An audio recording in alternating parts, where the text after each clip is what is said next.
উহুদের যুদ্ধ করেছেন, খান্দাকের যুদ্ধ করেছেন, সশস্ত্র সংগ্রাম, রক্তক্ষয়ী সংগ্রামের মধ্য দিয়ে কালিমার পতাকা মদিনার জামিনে উড়িয়েছেন। চিল্লা এখন ঠিক কিনা? তো এই সূরাটা বিশ্বনবীর মাক্কি ইনিংসে নাজিল হওয়া একটা সূরা। এই সূরার আয়াত সংখ্যা হচ্ছে 11টি। কয়টি? সবাই বলেন কয়টি? তো এই সূরায় আমরা কি জানতে পারবো? এই সূরাতে আল্লাহ তাআলা কিয়ামতের বর্ণনা দিয়েছে। কিয়ামতটা যেদিন হবে, ওই দিন গোটা বিশ্বব্যাপী আমাদের পরিস্থিতি কি হবে, এটার একটা নকশা আল্লাহ এই সূরাতে এঁকে দিয়েছে। নিজে এই সূরার নকশা এঁকে দিয়েছে। কিয়ামতের প্রামাণ্য ধারা বর্ণনা আল্লাহ নিজে দিয়েছে। এই সূরাটা পড়লে মনে হবে আপনি এখানে বসেই কিয়ামতটা সচক্ষে লাইভ দেখতেছেন। সুবহানাল্লাহ পড়বেন না? সূরাটার নাম হচ্ছে আল কারিয়া। কি নাম? আল কারিয়া। সবাই বলেন কি নাম? আল কারিয়া। আল কারিয়া মানে হচ্ছে বিকট আওয়াজ, ভয়ঙ্কর আওয়াজ, জাইগান্টিক সাউন্ড, বোম্বাস্টিং মার্কা সাউন্ড।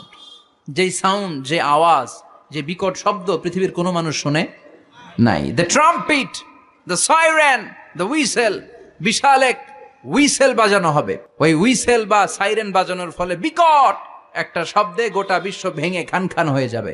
এটার নামই হচ্ছে আল কারিয়া। চিল্লা এখন সুবহানাল্লাহ।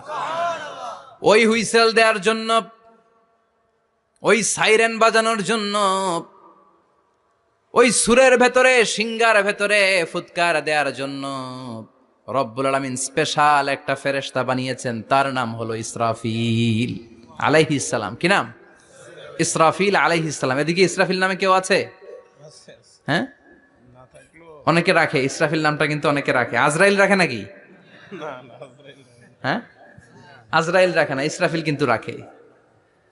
তো এই ফেরেশতাকে আল্লাহ তাআলা বিশাল একটা হুইসেলের ভিতরে, সাইরেনের ভেতরে 3টা ফুৎকার দেওয়ার জন্য তৈরি করেছেন।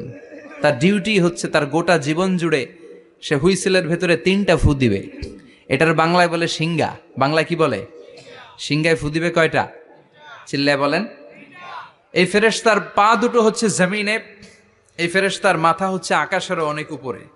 সৃষ্টির পর থেকে এই ফেরেশতা ওই সিঙ্গাটা, ওই বাঁশিটা তার 2 ঠোঁটের মাঝখানে লাগিয়ে আল্লাহর আরশের দিকে তাকিয়ে আছে, and just waiting for the green signal. আল্লাহর পক্ষ থেকে সিগন্যাল আসার অপেক্ষায় আছে যে আল্লাহ কখন বলবে যে ফু দে। সুবহানাল্লাহ কোন? 3টা ফু দেওয়ার জন্য রব্বুল আলামিন একটা ফেরেশতা বানালেন, ইসরাফিল ফেরেশতা।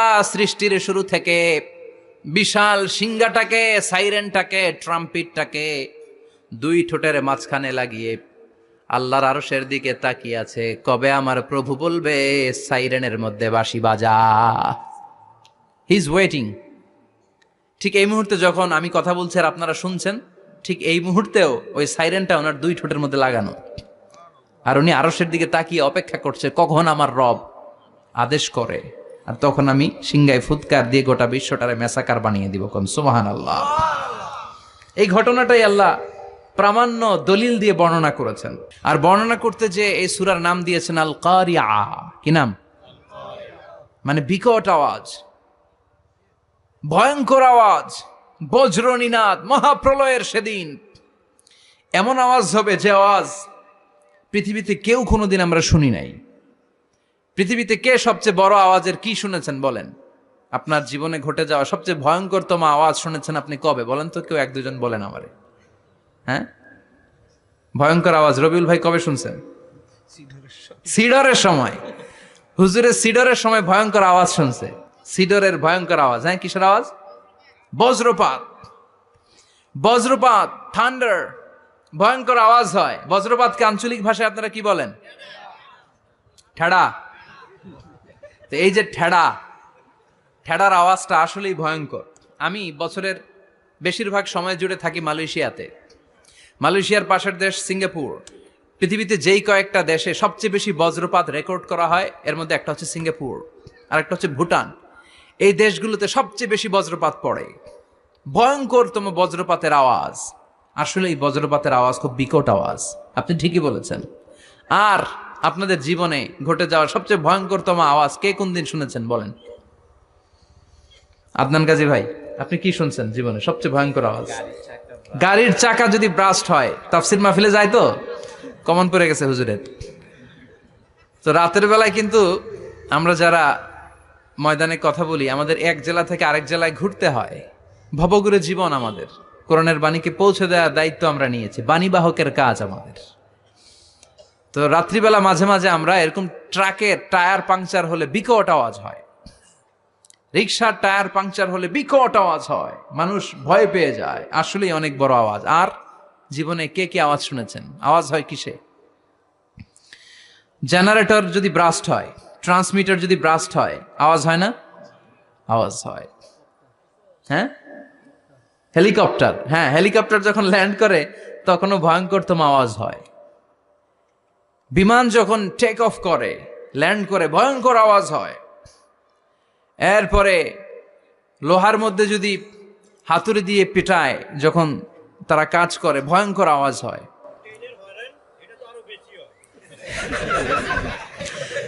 ট্রেনের যে হর্ন বাজায়, যে ট্রেন আসতেছে, মাঝখানে চমৎকার কথা বলেছেন, মাঝখানে ওই যে ক্রসিং থাকে, ক্রসিং আটকে দিয়ে একটা হুইসেল বাজায়, বিকট আওয়াজ হয়। আর এই তো বেরোচ্ছে। আর কি আছে এরকম আওয়াজ? কে কোথায় শুনছেন? হ্যাঁ, অ্যাক্সিডেন্টে আওয়াজ হয়, ভূমিকম্পেও মাঝে মাঝে ধপাস করে পড়ার আওয়াজ হয়। দপ্তরি যখন হাই স্কুলে ঘন্টা বাজায়, ছুটির ঘন্টা, কাছে দাঁড়ানো যায়, বিকট আওয়াজ হয়। আসলে এই পৃথিবীতে আমরা এক একজন এক এক সময় এক এক জায়গায় বিকট বিকট আওয়াজ শুনেছি।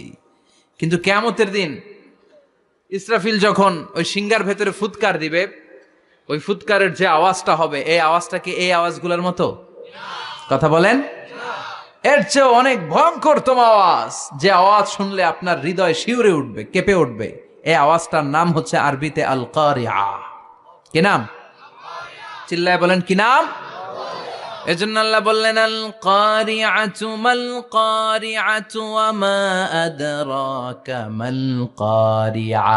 সেদিনের আওয়াজটা হলো ভয়ঙ্কর আওয়াজ। ওই আওয়াজটার নাম আমি আল্লাহ দিয়েছি আল কারিআ। আল কারিআ মাল কারিআ ওয়া মা আদরাকা মাল কারিআ। তিনবার তিনি সূরার শুরুতে তিনবার এই শব্দটা উচ্চারণ করেছেন। কয়বার? কথা বলেন। তিনবার। যে কোনো জিনিস তিনবার যখন আমরা বলি, গুরুত্ব বোঝানোর জন্য বলি, বলি না? বিশ্বনবীও মাঝে মাঝে কোনো জিনিসের ইম্পর্টেন্স, সিগনিফিকেন্স, তাৎপর্য এবং গুরুত্ব বোঝানোর জন্য তিনবার বলতেন। কয়বার? একবার বিশ্বনবী তাকওয়া নিয়ে ওয়াজ করতেছিলেন, আর বলছিলেন আত-তাকওয়া হা হুনা, আত-তাকওয়া হা হুনা, আত-তাকওয়া হা হুনা, ওয়া ইউশিরু ইলা সাদরিহি সালাসা মাররাত। তাকওয়া এখানে, তাকওয়া এখানে, তাকওয়া এখানে বলে বিশ্বনবী উনার হৃদয়ের দিকে, কলবের দিকে তিনবার ইঙ্গিত করেছেন। কয়বার? তাকওয়া মানে কার ভয়? আল্লাহর ভয়। আল্লাহর ভয় নিয়ে যখন ওয়াজ করছিলেন, বিশ্বনবী বলছেন তাকওয়াটা এখানে, এখানে, এখানে। তেমনি মক্কাবাসীদের কাছে যখন সূরাতুল কারিআ নাজিল হয়েছে, মক্কার কাফির মুশরিকদের দৃষ্টি আকর্ষণের জন্য আল্লাহ তাআলা এই সূরার শুরুতে আল কারিয়া শব্দটা একবার নয়, দুইবার নয়, তিনবার উল্লেখ করেছেন। পড়েন সুবহানাল্লাহ। আল্লাহ বললেন, আল কারিআতু মাল কারিআতু ওয়া মা আদরাকা মাল কারিআ ইয়াউমা ইয়াকুনুন নাসু কাল ফারাশিল মাবথুস ওয়া তাকুনুল জিবালু কাল ইহনিল মানফুশ। সুবহানাল্লাহ পড়েন। আল্লাহ বললেন, বিকট একটা আওয়াজ হবে। তিনটা আওয়াজ করার জন্য, তিনটা হুইসেল বাজানোর জন্য ইসরাফিলকে আমি বানালাম। প্রথম সিংগার ফুৎকার যখন ইসরাফিল ফেরেশতা হুইসেলের মধ্যে দিয়ে দিবে, তখন যেই ভয়ঙ্কর শব্দটা হবে, ওই শব্দটার নাম হলো আল কারিআ। কি নাম? আল কারিআ। ওটা দেওয়ার সাথে সাথে পুরো পৃথিবীটা লন্ডভন্ড হয়ে যাবে। এখন আমরা যেরকম আরামসে বসে আছি, ওই সময় পৃথিবীর অবস্থা এরকম থাকবে।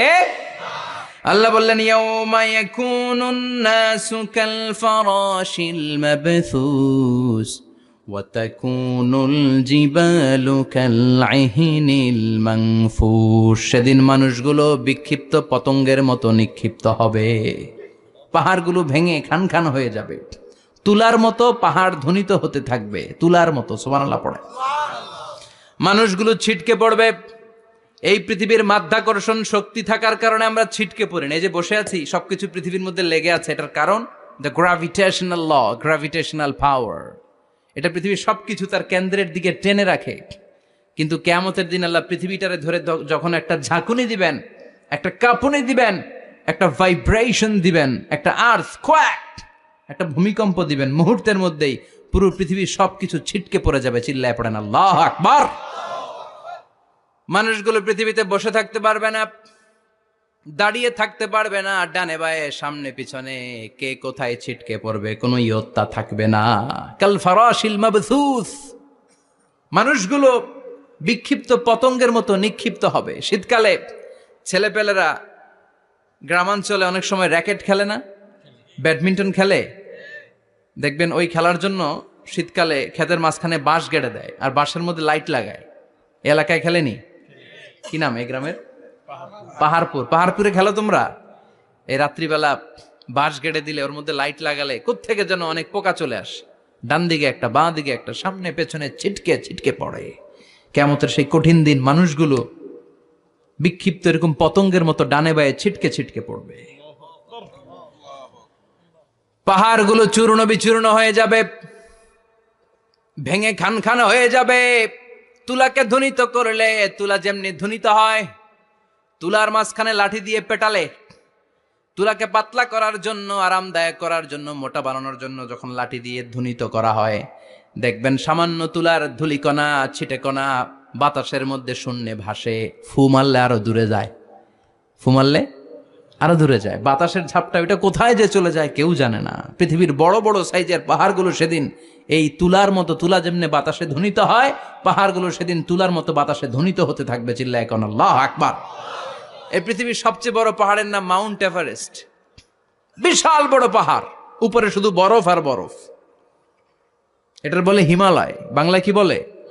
নেপালে অবস্থিত এই হিমালয়ের পাহাড়। আমি একবার কাতার থেকে যাচ্ছি কায়রো, ওই ফ্লাইটে হিমালয়ের পাশ দিয়ে ফ্লাই করে, বিমানের সামনে স্ক্রিন থাকে, আপনি কোন জেলা কোন থানার উপর দিয়ে যাচ্ছেন ওটা শো করে।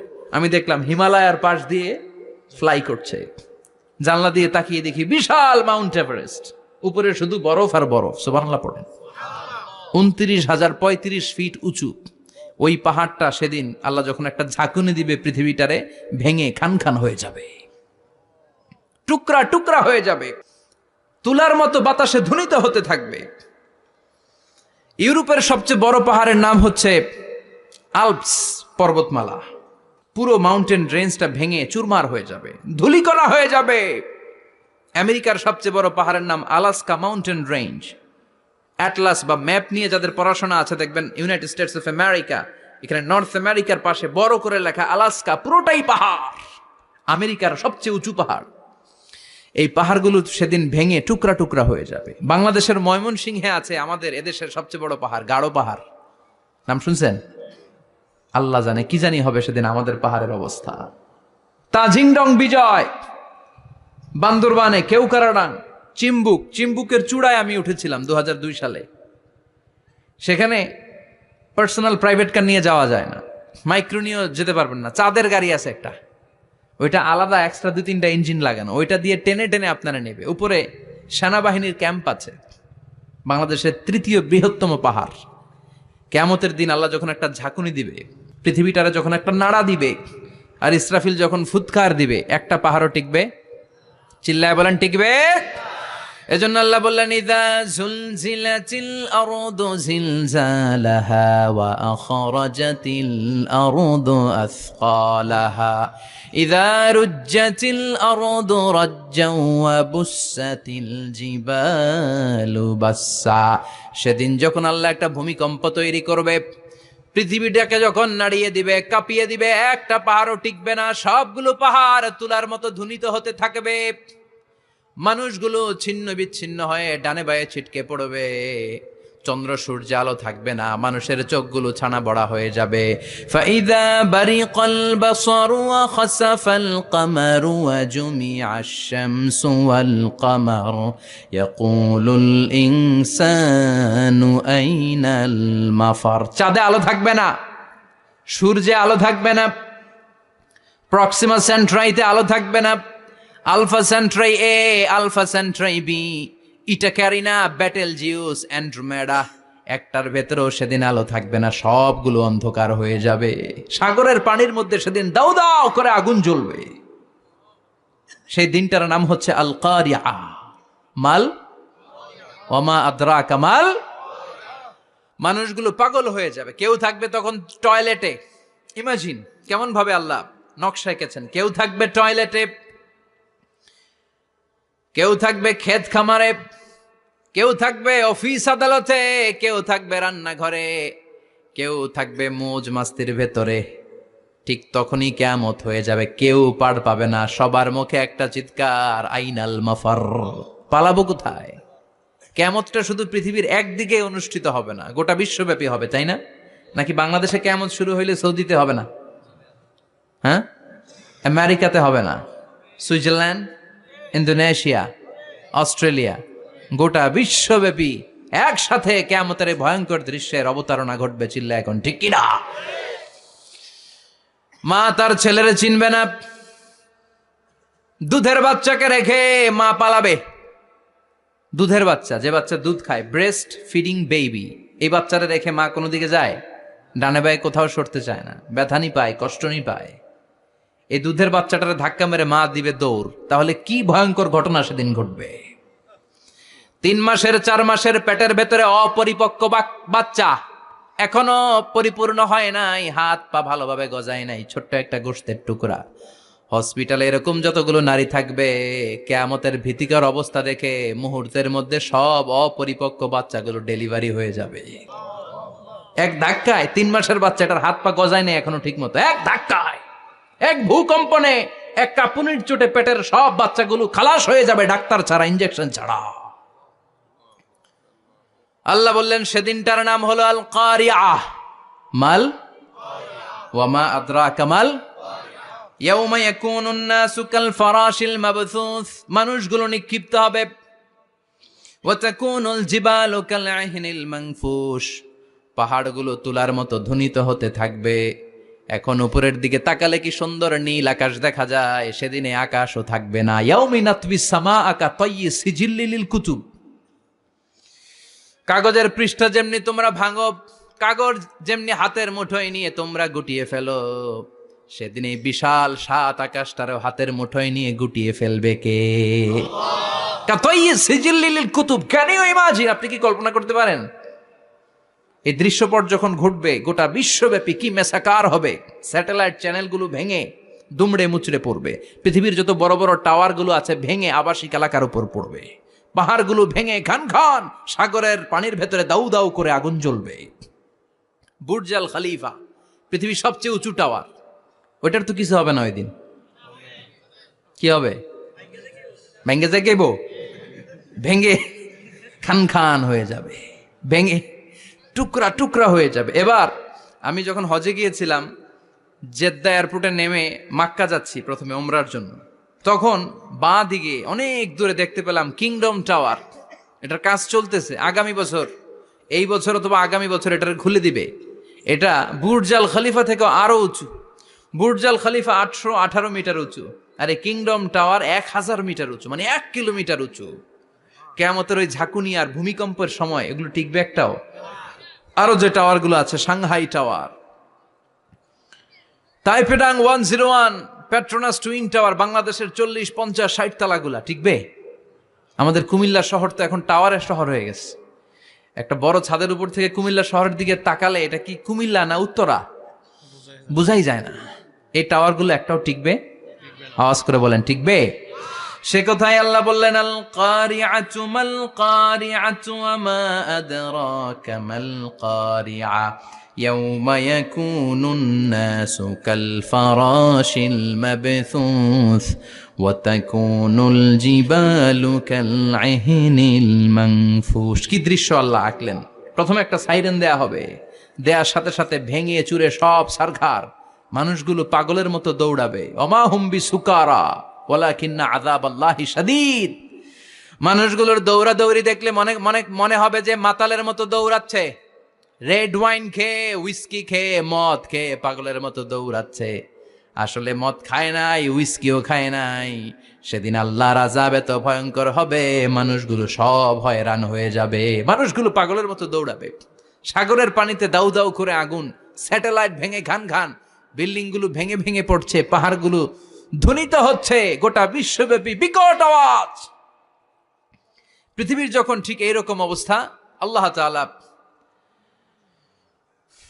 ইসরাফিলকে বলবে, ইসরাফিল 3টা ফুৎকার দেওয়ার জন্য তোকে তৈরি করেছি, এবার দ্বিতীয় ফুৎকারটা দে। তাকে ফুৎকার দিতে হবে মোট কয়টা?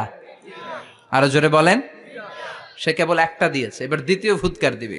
দ্বিতীয় ফুৎকার যখন সে দিবে, মুহূর্তের মধ্যে পৃথিবীর মধ্যে যত মানুষ আছে সবগুলো মরতে শুরু করবে, একটার পর একটা মালাকুল মাউত রুহু কবজ করতে শুরু করবে। মরবেন না শুধু একজন, চিল্লায় বলেন তিনি কে? কুল্লু মান আলাইহা ফানি ওয়া ইয়াবকা ওয়াজহু রাব্বিকা যুল জালালি ওয়াল ইকরাম ফাবিআইয়ি আলাই রাব্বিকুমা তুকাযযিবান। পৃথিবীর মধ্যে যা যা তোমরা দেখো সব হয়ে যাবে ফান। সব কি? ফান। আমরা বলি না ফানা ফানা, বলি ফানা ফানা হয়ে যাবে, কিছু থাকবে না, থাকবে একজন, চিল্লায় বলেন তিনি কে? এজন্য সব সময় আল্লাহর কাছে কামনা করবেন, আল্লাহ তুমি ইমানের মরণ দাও। পড়ে না আমিন? ও আল্লাহ তুমি আমাদেরকে শাহাদাতের মরণ দাও। পড়ে না আমিন? আমাকে শহীদ করে সেই মিছিলে শামিল করে নিও, যে মিছিলের নেতা আমিরে হামজা খোবায়েবে খাব্বাব আল্লাহর কাছে ছিল অতি প্রিয়, শামিল করে নিও আমাকে শহীদ করে সেই মিছিলে শামিল করে নিও। পড়েন আমিন? বিশ্বনবী বলেন, শাহাদাতের তামান্না নিয়ে যদি, অন্তরে শাহাদাতের ইচ্ছা নিয়ে যদি, শাহাদাতের তামান্না নিয়ে যদি কেউ বিছানার মধ্যে ডায়রিয়া রোগে আক্রান্ত হয়েও মারা যায়, হার্ট অ্যাটাক করেও মারা যায়, স্ট্রোক করেও যদি মারা যায়, কিন্তু অন্তরে যদি শাহাদাতের তামান্না থাকে, কিয়ামতের ময়দানে শহীদদের সাথে তারে দাঁড় করাবে কে? ঈমানের পথে অবিচল থেকে আমার মরণ যেন হয়। পড়েন আমিন? আমার সাথে সাথে বলেন, ঈমানের পথে অবিচল থেকে আমার মরণ যেন হয়, তোমারই কাছে মিনতি আমার, তোমারই কাছে মিনতি আমার, মহামহিম দয়াময়। ঈমানের পথে অবিচল থেকে আমার মরণ যেন হয়। পড়ে না আমিন? ঈমানের মৃত্যু এক আল্লাহ ছাড়া কেউ দিতে পারে না, শাহাদাতের মৃত্যু আল্লাহ ছাড়া কেউ দিতে পারে না। এজন্য আখের যদি ভালো হয়, সব ভালো তার, শেষ ভালো যার। বিশ্বনবী দোয়া করতেন, আল্লাহুম্মা রযুকনা হুসনাল খাওয়াতিম, আল্লাহুম্মা রযুকনা হুসনাল খাওয়াতিম। প্রতিদিন সব সময় নামাজের পরে পড়বেন, আল্লাহুম্মা রযুকনা হুসনাল খাওয়াতিম, আল্লাহুম্মা রযুকনা হুসনাল খাওয়াতিম। আল্লাহ আমাদের শেষটাকে ভালো করো, আমাদের শেষটাকে তুমি ঈমানের উপর করো। পড়েন আমিন? অনেক আল্লাহওয়ালা নামাজি শেষ জীবনে মুরতাদ হয়ে যায়, নাস্তিক হয়ে যায়, আছে না নাই? মুফাসসিল ইসলামের নাম শুনছেন? অনেক ইসলামের বয়ান দিত লোকটা শুরু থেকে আমি তাকে চিনতাম। অনেক ইসলামের বয়ান করতো, ইসলামের পক্ষে এসে অনলাইনে কথা বলতো, আস্তে আস্তে আস্তে আস্তে নাস্তিক হয়ে গেছে।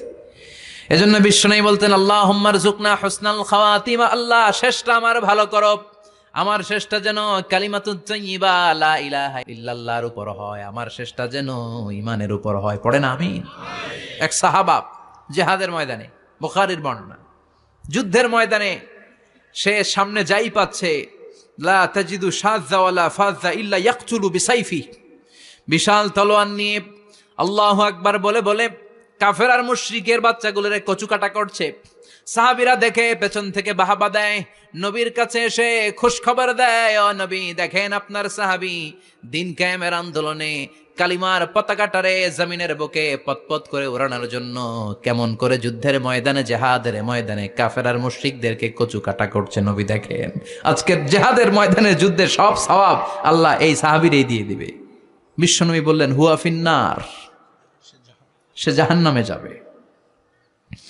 সাহাবীরা তো অবাক, জীবন বাজি রেখে তলোয়ার নিয়ে কাফেরদের সাথে যুদ্ধে ময়দানের মধ্যে লিপ্ত, একটার পর একটা কাফের গুলোরে হত্যা করে জাহান্নামের মেহমান করে পাঠিয়ে দিচ্ছে। এই লোকটা কেমন করে জাহান্নামী হয়?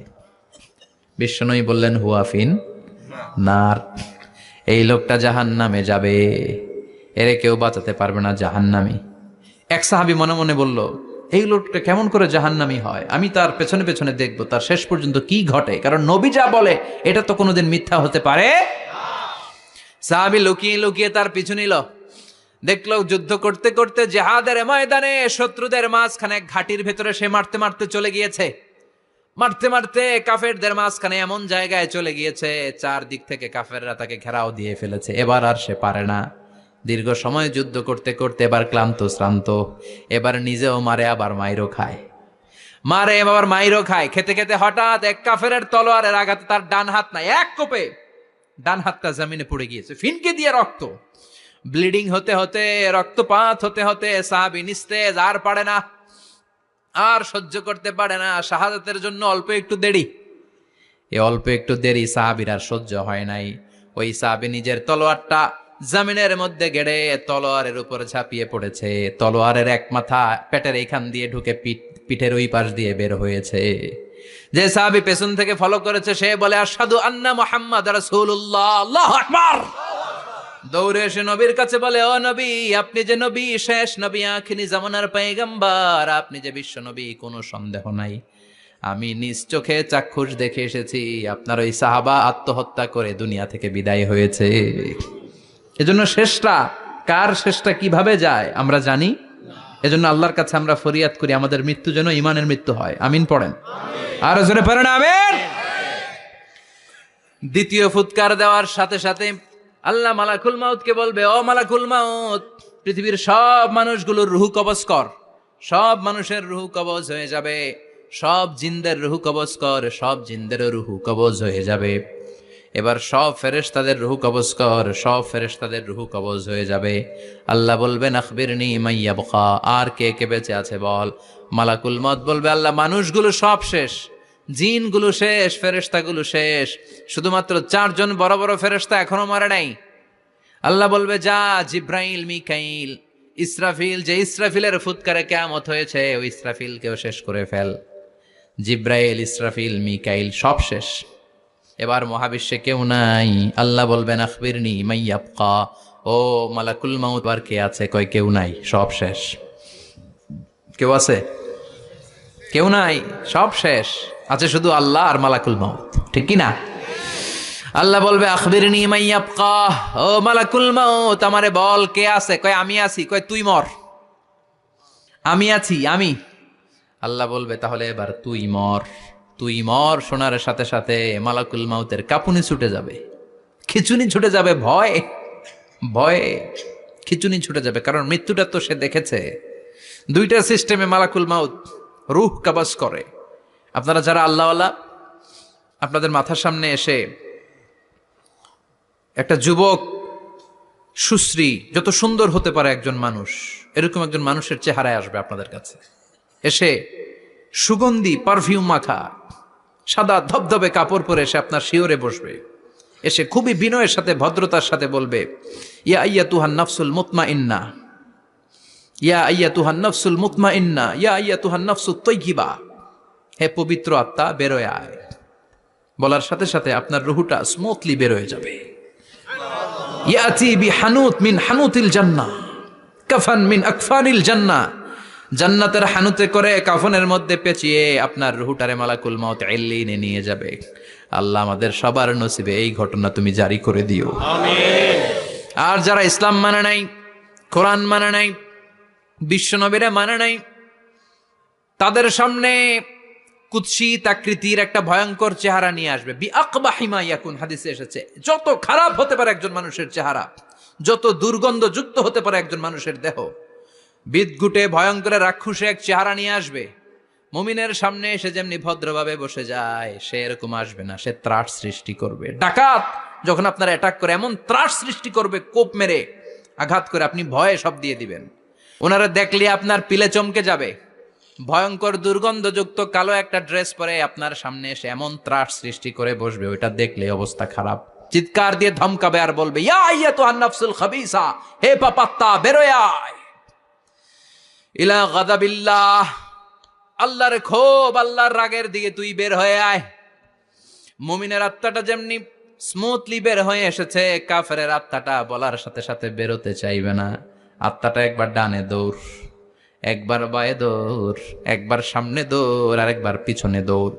এবার মালাকুল মাউত আরো হিংস্র হয়ে যাবে, পা থেকে টান মেরে সারা দেহ থেকে খিচুনি দিয়ে পুরো দেহটারে চাপতে চাপতে জীবিত একটা ছাগলের চামড়া জীবিত অবস্থায় তার দেহ থেকে উল্টো দিকে টেনে টেনে বের করলে যেমন কষ্ট হয়, একজন কাফেরের রুহু দেহ থেকে টেনে হিচড়ে মালাকুল মাউত বের করে ফেলবে। এজন্য আল্লাহর কাছে আমরা চাই, ঈমানের পথে অবিচল থেকে আমার মরণ যেন হয়। প্রতিদিন পড়বেন এটা দোয়া, ঈমানের পথে থেকে যেন আমাদের মৃত্যু হয়। পড়েন আমিন। মালাকুল মাউত এই দৃশ্যগুলো নিজেই ঘটিয়েছে, তার জানা আছে মৃত্যুর কত কষ্ট। আল্লাহ বলবেন মর, বলার সাথে সাথে কাঁপুনি ছুটে যাবে। আল্লাহ বলবেন কেঁপে লাভ নাই, মর, মরতে হবেই, কারণ কুল্লু নাফসিং, everyone has to take the test of death. সবাইকে মৃত্যু নিতে হবে, গ্রহণ করতে হবে স্বাদ। The most certain thing in our life is death, but the most uncertain thing in our life is the time of death. আমাদের জীবনের সবচাইতে সুনিশ্চিত বিষয় হচ্ছে যে আমরা মরবো, এটা আমরা সবাই জানি না, কিন্তু সবচাইতে অনিশ্চিত বিষয় হচ্ছে যে আমরা কখন মরবো, এটা আমরা কেউ জানি না। জানি মালাকুল মাউত কাঁপতে থাকবে। আল্লাহ বলবেন জান্নাত এবং জাহান্নামের মাঝ বরাবর একটা জায়গা আছে, আল আরাফ, ওইখানে দাঁড়া। ওইখানে দাঁড়িয়ে মালাকুল মাউত বিকট একটা চিৎকার দিয়ে সারা পৃথিবীর মানুষগুলো, ফেরেশতাগুলো যেমনি দুনিয়া থেকে বিদায় হয়েছে, মালাকুল মাউত তখন বিদায় হয়ে যাবে। সেদিন বিকট একটা চিৎকার মেরে তিনি বিদায় হবেন। বিশ্বনবী বলেন মালাকুল মাউতের মরণের সময় সেই চিৎকারটা ওই দিন এত ভয়ঙ্কর হবে, দুনিয়াতে যদি তখন মানুষ থাকতো, কিয়ামত ঘটানোর জন্য আলাদা করে ইসরাফিলের সিংগায় ফুৎকার দেওয়ার আর দরকার হতো না। মালাকুল মাউতের মরণের কষ্টের ওই চিৎকারের আওয়াজ শুনলে মানুষগুলো সব কানের পর্দা ফেটে জমিনের মধ্যে তখনই লাশ হয়ে পড়ে যেত। মালাকুল মাউত এখন আর নাই, ডানে বায়ে সামনে পেছনে কেউ নাই, একজন ছাড়া, তিনি কে? আল্লাহ তখন বলবেন ইয়া আরদু আইনা নাহারুকে, পৃথিবী তোর নদীগুলো কই, বিল্ডিং গুলো কই, রাজা বাদশা গুলো কই, পৃথিবীর নাজ নেয়ামত কই, ভোগের দুনিয়া আজকে কোথায়, অহংকার দাপট আর ক্ষমতার বড়াই আজকে কোথায়? লিমানিল মুলকুল ইয়াউম, who belongs the kingdom today, আজকে ক্ষমতা কার? চিল্লায় বলেন তো, সেদিন ক্ষমতা হবে কার? লিমানিল মুলকুল ইয়াউমা লিল্লাহিল ওয়াহিদিল কাহ্হার, ক্ষমতা সেদিন কারো নয়, ক্ষমতার মালিক একজন, তিনি কে?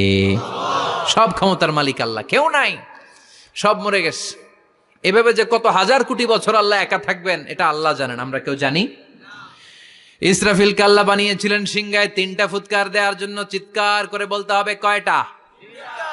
দিছে কয়টা? বাকি আছে কয়টা? এবার রব্বুল আলামিন ইসরাফিলকে জীবিত করবেন, জীবিত করে বলবেন তাড়াতাড়ি 3য় ফুৎকার দিয়ে তোর ডিউটি শেষ কর। সুবহানাল্লাহ পড়েন। ইসরাফিল এবার 3য় ফুৎকার দিবে। 3য় ফুৎকার দেওয়ার সাথে সাথেই পৃথিবীর বিভিন্ন প্রান্ত থেকে, মহাবিশ্বের বিভিন্ন প্রান্ত থেকে মানুষ আর জিনগুলো দাঁড়াতে শুরু করবে। বিমান দুর্ঘটনায় যারা মারা গিয়েছে, ছাই হয়েছে, ছাই থেকে উঠে দাঁড়াবে। তিমি মাছের খাবার হয়ে সাগরের মধ্যে মিশে গিয়েছিল, সাগর থেকে দাঁড়াতে শুরু করবে। পাহাড়ের মধ্যে যারা মারা গিয়েছে, পাহাড় থেকে উঠবে। হিন্দুদের শ্মশানের মধ্যে যেখানে লাশ পোড়ানো হতো, ওখান থেকে দাঁড়াবে। মানুষগুলো কবর থেকে উঠবে, যে যেখানে মারা গিয়েছে সেখান থেকে দাঁড়াবে। মিনহা خلقناكم وفيها نعيدكم ومنها نخرجكم تارة أخرى। মাটি থেকে বানালাম, মাটির কবরে পাঠালাম, আবার মাটির কবর থেকে দাঁড় করায় দিবে কে? মানুষগুলো দাঁড়াবে, মুমিন বান্দারা চোখ কচলাতে কচলাতে বলবে, মাম বাআসানা মিন মারকাদিনা। قالوا من بعثنا من مرقدنا هذا ما وعد الرحمن وصدق المرسلون। মুমিন বান্দারা চোখ ডলতে ডলতে বলবে, ঘুম ভাঙালো কে?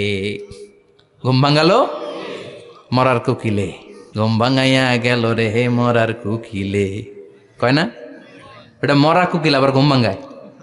ব্যাটারি দিছে মনে এটার ভিতরে। আমার ঘুম ভাঙালো কে?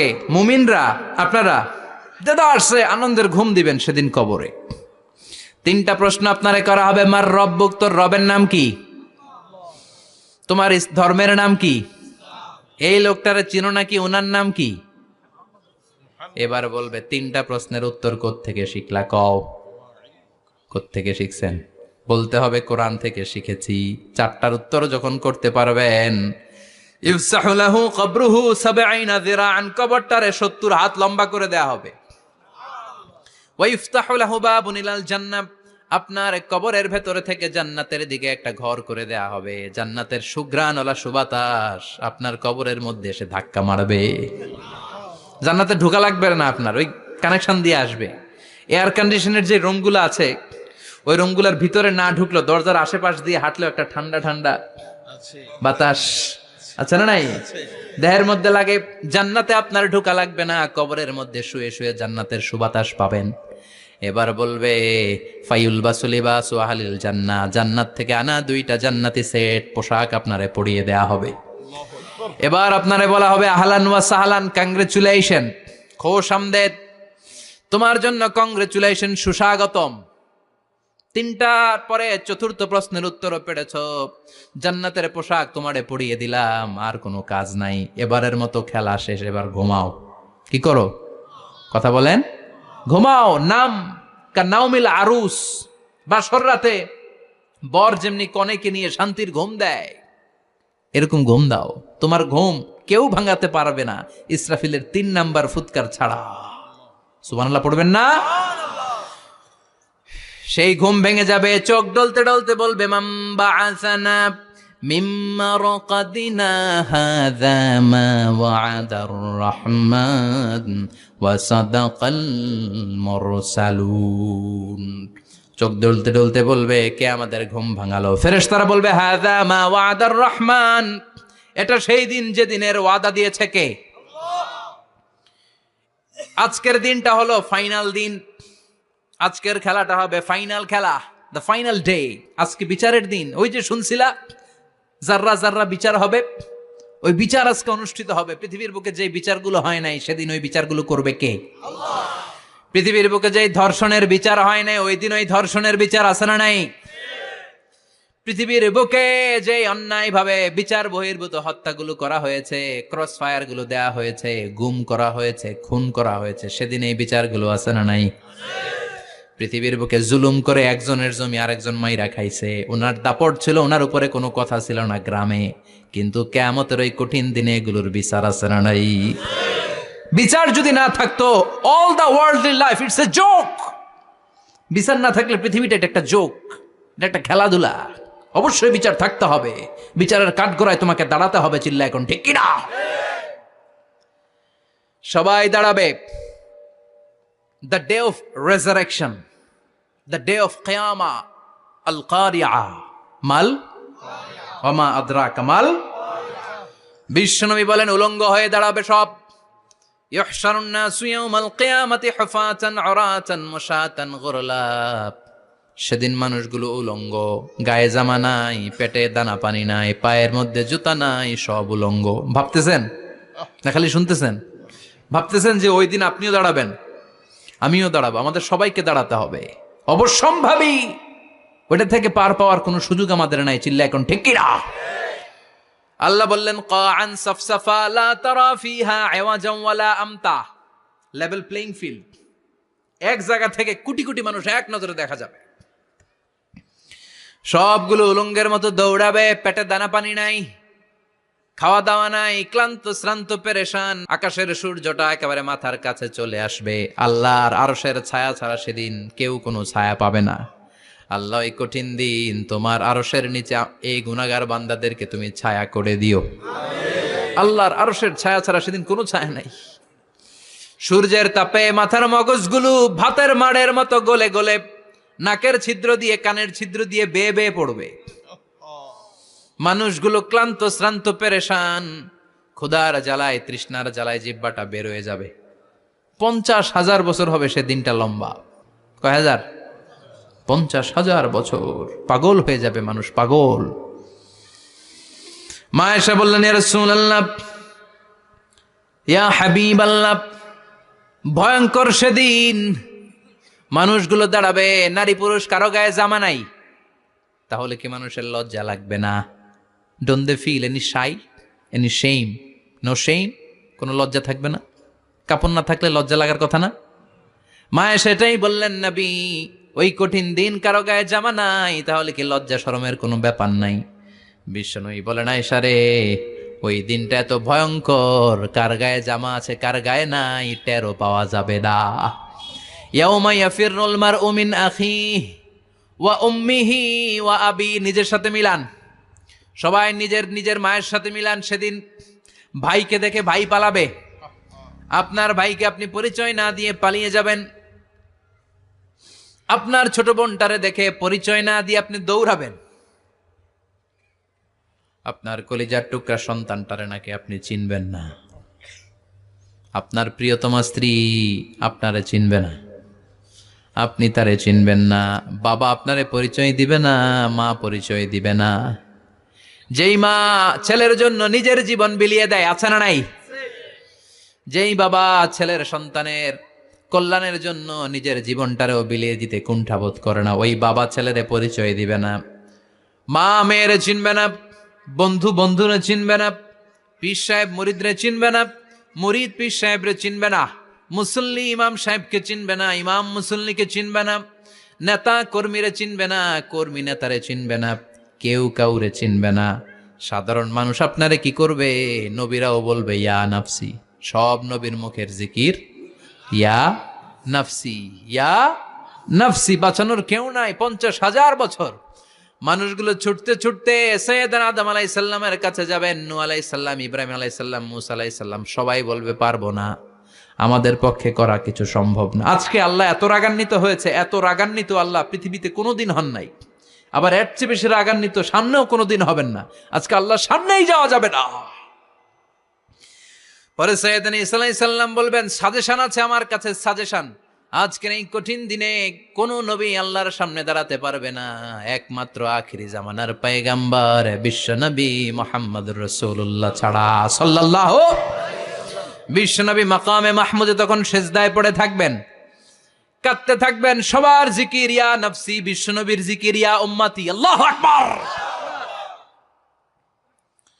আল্লাহ বলবেন, নবী আর কাঁদবেন না, মাথা তুলেন। ইরফা রাসাক, ও নবী মাথা তুলেন। সাল তুতা, আজকে যা চাবেন আমি তাই দেব। ওয়াশফা তুশাফা, যার জন্য সুপারিশ করবেন কবুল করে নেব। কঠিন দিন, ওই ভয়ঙ্কর দিনের ভয় অন্তরে থাকার দরকার আছে না নাই? ওই দিনটার নাম আল কারিয়া, আমাল আমা আদরাকা মাল। এরপর আল্লাহ বললেন, ফাআম্মা মান সাকুলাত মাওয়াজিনুহু ফাহুয়া ফি ঈশাতির রাদিয়া ওয়া আম্মা মান খাফফাত মাওয়াজিনুহু ফাউম্মুহু হাবিয়া ওয়া মা আদরাকা মা হিয়া নারুন হামিয়া। পড়েন আল্লাহু আকবার। দেখেন বর্ণনাটা কেমন করে দিচ্ছেন। আল্লাহ বললেন, সেদিন আমি মিজানের পাল্লায় তোমাদের সব কিছুর ওজন দেব। মিজানের বহু বচন হচ্ছে মাওয়াজিন। মিজান মানে দাড়ি পাল্লা, মিজান মানে কি? বহু বচন কি? মাওয়াজিন। আল্লাহ বললেন, ফাআম্মা মান সাকুলাত মাওয়াজিনু, এই মিজানের পাল্লা যদি কেউ ভারী করতে চান, একটা দোয়া সকাল সন্ধ্যা পড়বেন, সুবহানাল্লাহি ওয়া বিহামদিহি, সুবহানাল্লাহিল আযীম। আমার সাথে সাথে আওয়াজ করে পড়েন, সুবহানাল্লাহি ওয়া বিহামদিহি, সুবহানাল্লাহিল আযীম, সুবহানাল্লাহি ওয়া বিহামদিহি সুবহানাল্লাহিল আযীম। বিশ্বনবী বলেন এই দুইটা বাক্য জিহ্বায় উচ্চারণ করতে পাতলা, আল্লাহর কাছে বড্ড প্রিয়, কিন্তু মিজানের পাল্লায় রেখে দিলে ওজন হয়ে যাবে, বিশাল ওজন, আপনার ওজনের পাল্লা ভারী করে ফেলবে। সেদিন আল্লাহ মিজানের পাল্লায় জাররা জাররা হিসাব করবেন। মিজানের শাব্দিক সুন্দর অর্থ হচ্ছে নিক্তি পাল্লা। কি পাল্লা? কথা বলেন, ঘুমে ধরছে? শেষ করে দেই, আর 2-1 মিনিট। তাও জিনা। ওয়াজ শুনবেন তো না চলে যাবেন? সব জিনা। তো মিজানের পাল্লার শাব্দিক বাংলা অর্থ হচ্ছে, সুন্দর অর্থ হচ্ছে নিক্তি পাল্লা। দাড়ি পাল্লাতে আলু মাপে, ডাল মাপে, চাল মাপে, এগুলো মাপে। নিক্তি পাল্লাতে স্বর্ণ মাপে, ঠিক কিনা? দাড়ি পাল্লা দিয়ে স্বর্ণ মাপতে দেখছেন? নিক্তি পাল্লা দিয়ে মাপে। কারণ দাড়ি পাল্লায় খুব সূক্ষ্ম হিসাব করা যায় না। 2-4টা চাল ডাল বেশি কম এদিকে যাক ওদিকে যাক তেমন সমস্যা নাই, কিন্তু স্বর্ণ যদি কিছু বেশি কম যায়, আমও শেষ, সালাও ব্যবসা শেষ। ক্রেতা পাইয়ে গেলে উনি লাভবান, আমি পাইয়ে গেলে আমি লাভবান। এজন্য স্বর্ণ মাপতে হয় নিক্তি পাল্লা দিয়ে। নিক্তি পাল্লার এখন মিটার বের হয়েছে, ওটার মধ্যে একটা চুল ছিঁড়েও যদি আপনি 2-3টা চুল ফেলে দেন, ওইটা ওজনে এসে যাবে, পয়েন্ট এত এত, এটার ওজন আছে। সুবহানাল্লাহ পড়েন। আল্লাহ এরকম নিক্তি পাল্লা সেদিন দাঁড় করাবে, যে নিক্তি পাল্লার ভেতরে আল্লাহ জাররা জাররা হিসাব করবে। ফামাইয়া আমাল মিসকালা জাররাতিন খাইরান ইয়ারা। জাররার উদাহরণ আমি এরকম দেই, শীতের দিন সকালবেলায় যাদের টিনের ঘর আছে, দেখবেন টিনের ঘরে উপরে ছিদ্র আছে, ওই ছিদ্র দিয়ে সূর্যের আলো ঘরে ঢুকে। ঘরে ঢুকলেই দেখবেন ঘরের কোথাও আলো নাই, কিন্তু এই টিনের ছিদ্র দিয়ে সূর্যের চিকন একটা আলো ঘরে ঢুকেছে। ওটা সামনে দেখলে, সামনে গেলে দেখবেন যে ওই আলোটার মধ্যে পাতলা পাতলা ধুলা বালি উঠতেছে, ঘরের কোথাও দেখা যায় না, কিন্তু ওইটার মধ্যে দেখা যায়। দেখা যায় না? ওইটারে আরবিতে বলে জাররা। ওই জাররা পরিমাণ পাপ করেছেন সেটাও দেখবেন, জাররা পরিমাণ ভালো করেছেন সেটারও প্রতিদান সেদিন দিবে কে? যাদের মিজানের পাল্লা ভারী হয়ে যাবে, ফাহুয়া ফি আইশাতির রাদিয়া, সে আরামে থাকবে, সুখে থাকবে, তাকে সামনের দিক থেকে এনে এই ডান হাতে আমলনামা দেয়া হবে। ফাআম্মা মান উতিয়া কিতাবাহু বিয়ামিনিহি ফাসাউফা ইউহাসাবু হিসাবান ইয়াসীরা। সেদিন যাদেরকে ডান হাতে আমলনামা দেয়া হবে, তাদের আমলনামা সহজ হয়ে যাবে। আল্লাহ, এই কঠিন বিপদের দিন, যেদিন আমার বাবা আমারে চিনবে না, আমার মা আমারে চিনবে না, সূর্য আমার মাথার উপর, তুমি ছাড়া আমার কেউ নাই, ওই কঠিন দিনে আমারে তুমি ডান হাতে আমলনামা দিও। চিল্লায় পড়েন আমিন। রোজ হাসরে হে আল্লাহ আমার করোনা বিচার, আল্লাহ করোনা বিচার। বিচার চান? প্রতিদিন দোয়াতে বলবেন, আল্লাহ তুমি আমার বিচার করো না, বিচার ছাড়া তুমি আমারে মাফ করে দিও। বিচার করলে আমরা পার পাওয়ার কোনো সুযোগ নাই। বিশ্বনবী বললেন, মান নুকিশা উযিবা, বিচার যারা আল্লাহ করবেন সেদিন বাঁচার কোনো সুযোগ তার জন্য থাকবে না। শুধু দয়া করে মায়া করে মাফ করে দিলে তাকে আটকানোরও কেউ থাকবে। রোজ হাসরে হে আল্লাহ আমার, পড়েন, করোনা বিচার, আল্লাহ করোনা বিচার, বিচার চাহি না তব দয়া চাহে হে গুনাহগার, আল্লাহ করোনা বিচার। পড়েন আমিন। ডান হাতে আমলনামা দেয়া হবে যার মিজানের পাল্লা ভারী হবে। আর ফাআম্মা মান উতিয়া কিতাবাহু ওয়া আম্মা মান খাফফাত মাওয়াজিনুহু, আর যার মিজানের পাল্লা হালকা হয়ে যাবে, ফাউম্মুহু হাওিয়া, তার জন্য আছে ধ্বংস।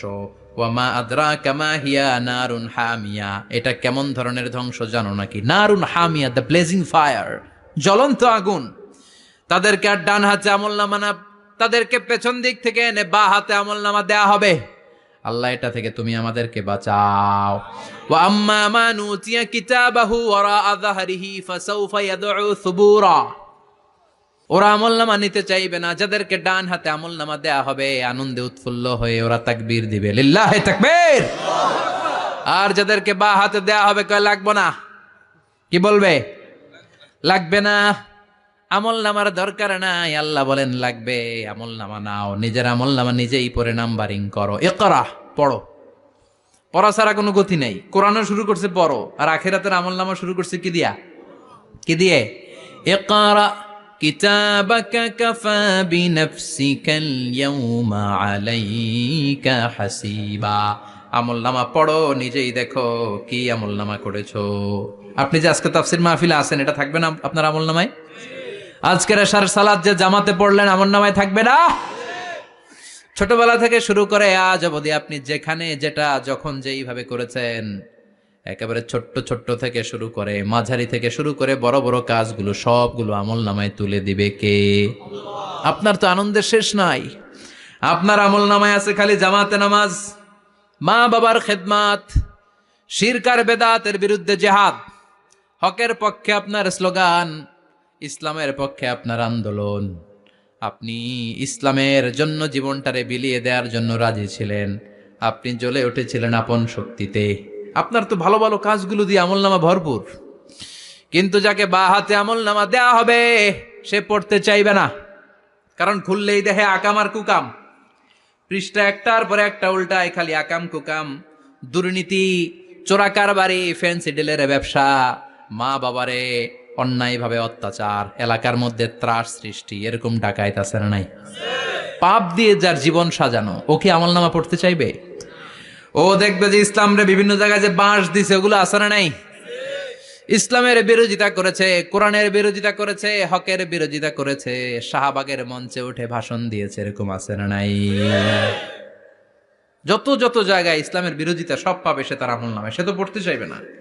সে বলবে মালি হাযাল কিতাবি লা ইউগাদিরু সগীরাতান ওয়ালা কাবীরাতান ইল্লা আহসাহা। এটা কেমন আমলনামা, ছোট যা করেছি সেটাও আল্লাহ দিয়েছে, বড় যা করেছি সেটাও দিয়েছে, ঠিক কি না? সে দেখে অবাক, সে বলবে লাগবে না। আল্লাহ বলবে পর, সবাই সবার আমলনামা মিলায় নে, কোনোটা বাদ গেল কিনা। সুবহানাল্লাহ পড়েন। কি আহকামুল হাকিমিন আমরা পেয়েছি। Recheck, cross check and double check. আবার চেক করে দেখ। আমরা মহা খুশি, ইসলাম বিরোধীরা মহা দুঃখে থাকবে। বলবে হায় হায় কি আমলনামা, এই আমলনামা অনুযায়ী যদি আমার বিচার হয়, মায়ের তো একটাও মাটিতে পড়বে না, ঠিক কিনা? কি করা যায়, কি করা যায়? ফোন দিয়ে আটবে। এবার মনে মনে খুঁজে পাবে দুনিয়াতে তো মিথ্যে কথা কম বলি নাই, মিছা কথা কম কই নাই, দেখি আজকে একটা মিথ্যা কথা বলে পার পাওয়া যায় কিনা। সে বলবে আল্লাহ আমার কথা আছে। আল্লাহ বলবে কি কথা? কয় আল্লাহ এটা তো আমার আমলনামা না। একটা সিস্টেম, একটা প্রসিডিউর। সে দেখবে যে লেটস চেক, ট্রাই করে দেখি পালানোর সুযোগ আছে কিনা। বলবে আল্লাহ এটা তো আমার আমলনামা না, তোমার ফেরেশতারা ভুল করে আরেকজনেরটা আমারে দিছে। আরেকজনেরটা সলিমুদ্দিনটা আমি কলিমুদ্দিনে দিয়ে দিছি। আল্লাহর ফেরেশতারা ভুল করে কথা বলেন। আল্লাহ বলবে না এটা তোরই আমলনামা। সে বলবে না আল্লাহ, এই এত খারাপ কাজ তো আমি করি নাই, আমি তো এত খারাপ ছিলাম না, আমি ভালো মানুষ। আমার আমলনামা না, আরেকজনের আমলনামা আমাকে দেয়া হয়েছে। আল্লাহ বলে আমি যদি প্রমাণ করে দিতে পারি এটা তোরই আমলনামা, কি হবে? সে বলবে আল্লাহ প্রমাণ করে দিতে পারলে দেখা যাবে। আল্লাহ বলবে কেরামান কাতিবিন, আমার স্পেশাল দুইজন ফেরেশতা, তাদের কাছে তোমার এই আমলনামার একটা ব্যাকআপ ফাইল আমার আছে। সুবহানাল্লাহ কোন। কেরামান কাতিবিন ইয়ালামুনা মা তাফআলুন।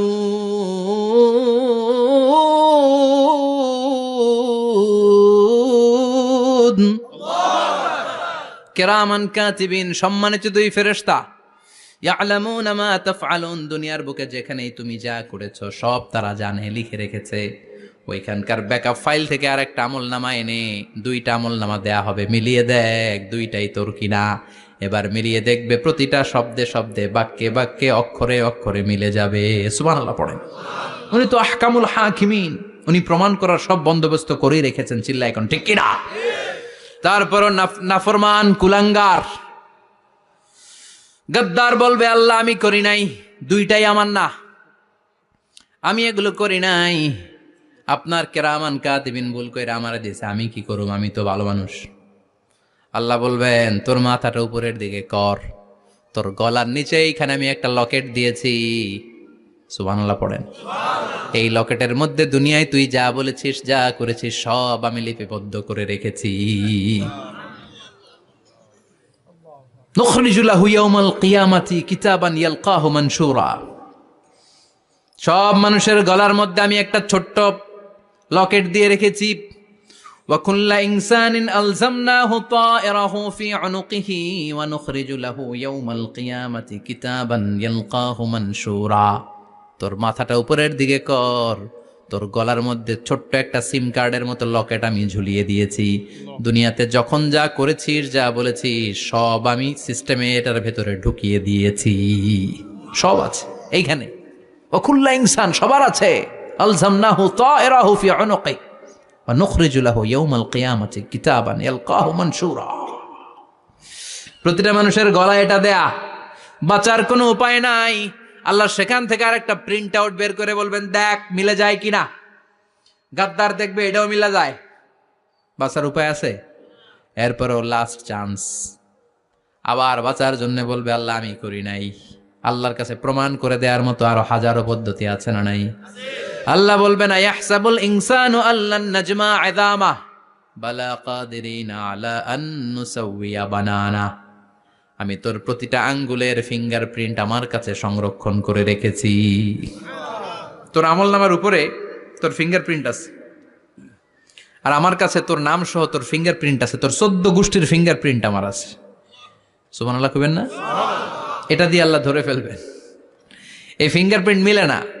এই হাতের আঙ্গুলের ছাপ, এটা আবিষ্কার করেছে ফ্রান্সিস গ্যালটন নামে একজন সায়েন্টিস্ট 1880 সালে। 1500 বছর আগে কোরআনে সূরাতুল কিয়ামার ভেতরে ফিঙ্গারপ্রিন্টের কথা বলে দিয়েছে কে? আল্লাহ। কি আজীব কথা! আঙ্গুলের এই ছাপ খেয়াল করে কোনোদিন দেখছেন? এখানে ছোট্ট ছোট্ট এরকম গোল গোল গোল গোল গোল গোল গোল গোল ছাপ আছে। একটা আঙ্গুলের সাথে আরেকটা আঙ্গুলের মিলে না। আমার এই আঙ্গুলের সাথে এটা মিলবে না, এটার সাথে এটা মিলবে না। আমার 10টা আঙ্গুলের সাথে মিলবে না, একটার সাথে আরেকটা না, আলাদা আলাদা। এই পৃথিবীতে যদি 600 কোটি মানুষ থাকে, তাহলে 6000 কোটি হাতের আঙ্গুল। একটা আঙ্গুলের সাথে আরেকটা আঙ্গুলের কোনো মিল আছে? কারিগরটা কে? স্রষ্টাটা কে? আবার যারা সিগনেচার দিতে পারে না, তাদের টিপসই আছে না নাই? এখন দেশের বাইরে যেতে চাইলে ইমিগ্রেশনে ফিঙ্গারপ্রিন্ট আছে না নাই? সব জায়গায় লাগে। এটাকে বলে বায়োমেট্রিক অথেন্টিকেশন।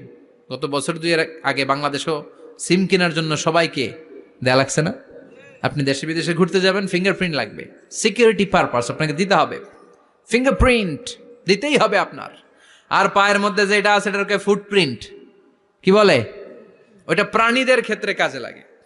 প্রাণী গণনা করতে বাঘ শুমারি হয় সুন্দরবনে। আমাদের সুন্দরবন কিন্তু অর্ধেক আমাদের, অর্ধেক ইন্ডিয়ার। তো কাদের বাঘ কোনটা, কোন এলাকায় কয়টা বাঘ আছে এটার হিসাব আছে। তো বাঘ গনে কি করে? বাঘের চেহারা তো একরকম, আর কাছে যেহেতু গনার সুযোগ নাই, এটা গনে পায়ের ছাপ দেখে। বাঘের তো হাত নাই, 4টাই পা।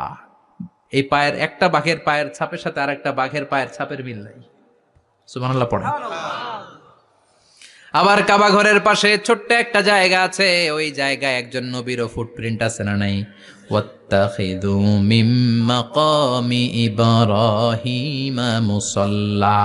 ইব্রাহিমের ফুটপ্রিন্ট যেইখানে আছে, ওই জায়গাটারে নামাজের জায়গা বানাও। সাইয়েদনা ইব্রাহিম আলাইহিস সালামের পায়ের ছাপ আছে, আদম আলাইহিস সালামের ফুটপ্রিন্ট আছে অ্যাডামস পিকে।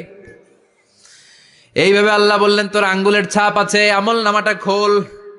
আল্লাহর অথেন্টিকেশন থেকে আঙ্গুলের ছাপ, আমল নামার আঙ্গুলের ছাপ দুটোই মিলে যাবে।